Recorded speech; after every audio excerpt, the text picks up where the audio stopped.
Here I am with two students from the University of Rhode Island.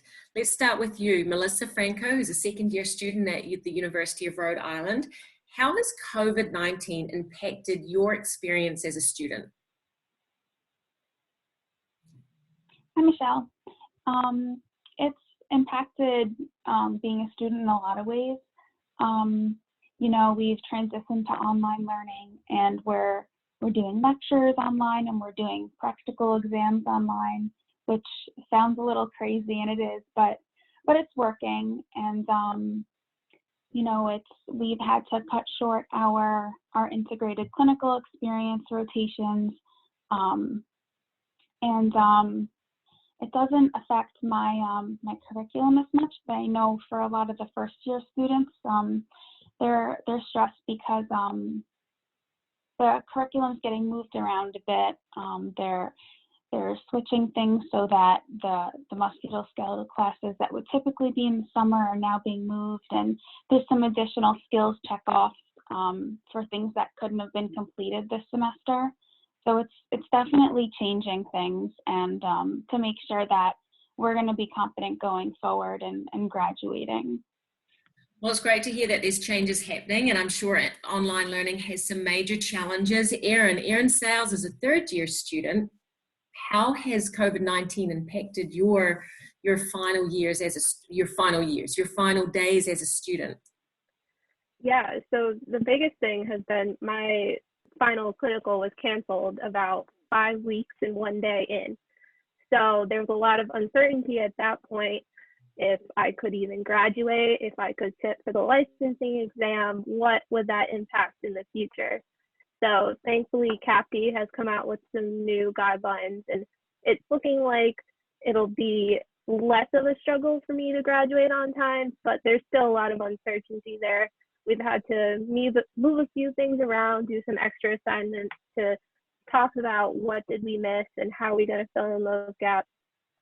So there's definitely been a lot of just uncertainty and uneasiness about what are we going to do, and can moving forward in those last few days in our clinical. So it sounds like at least that all of the URI graduates will still at least have the hours and the clinical time needed to graduate. And luckily in Rhode Island, you can actually get your GPT status and at least be able to work with that. So what are some of the biggest fears or concerns, Erin, that you're having, or that even maybe some of the other third years are having? Yeah, so our biggest one is definitely employment opportunities.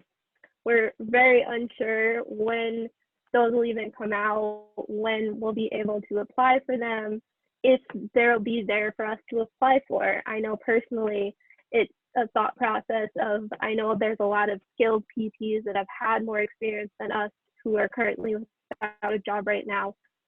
Are we then having to compete with them in the future few months for a position as a new grad? So there's, again, a lot of questions there, and we're also looking at our licensing exam. That process has been a little bit harder because there are so many people currently in the state that aren't usually here. Yeah. So actually getting a spot and being able to sit for our exam was a little bit more of a challenge than it has been previously. Oh, such a time of uncertainty. Melissa, how about for you, for the second years and even the first years? Are you seeing what kind of fears or concerns are occurring amongst the first and second years? I think I speak for my class when I say we're nervous about potential clinical either cancellations or postponement. We don't know how long this uncertainty is going to go on for, so if this could impact our being able to do that, or our ability to take our comp exam. We're right now still scheduled to do that, so that's a plus. But if this continues on for months and months to come, maybe into next year, it could keep impacting employment opportunities and things of that nature. Oh, lots to be concerned about and lots of fears. But is there anything that you've learned through this? I'm not sure, Melissa, how do you want to go first? Any positives or any pearls or anything that you've learned from this that you'd like to share with people, with the listeners?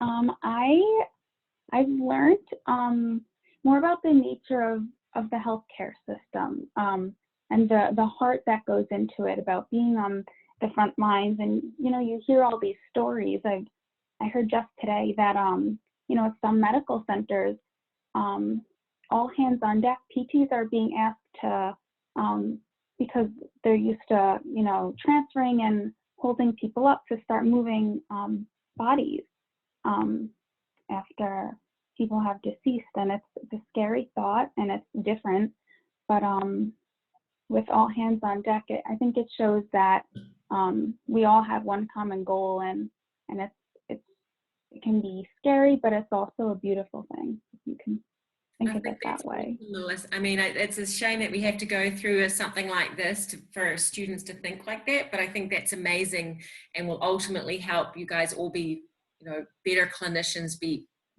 because of it. Erin, how about yourself? Anything in particular that you've learned through this time? Yeah, kind of go off what Melissa said.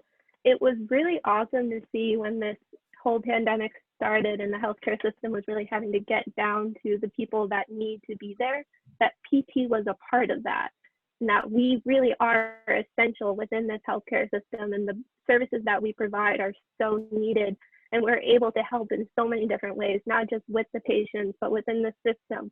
We're helping nurses, and we're just helping transport people and move everyone around, as well as treating the patients that need it so desperately right now.